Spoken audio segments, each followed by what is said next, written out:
আসসালামু আলাইকুম। আমি এখন গুড়া মাছে চচ্চড়া করব।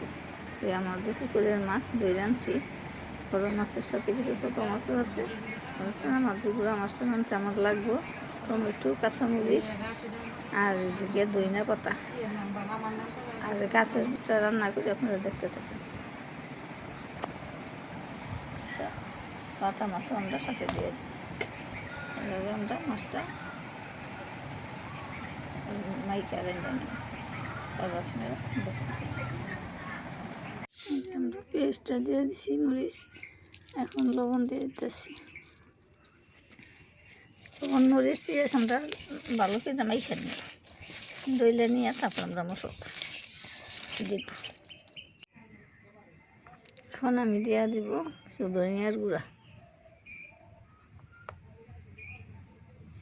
দিয়ে দিলাম মরিচের গুঁড়া,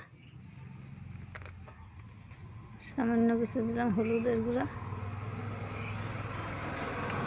দিয়ে দিলাম সরিষার তেল।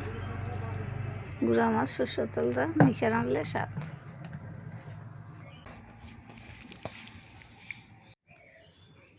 দিয়ে দিলাম মাছ,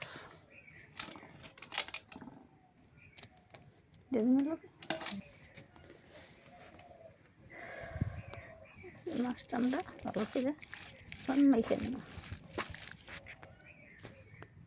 এখন আমি টমেটো দিয়ে দিতেছি, টমেটো দিয়ে গুঁড়া মাছটা রান্না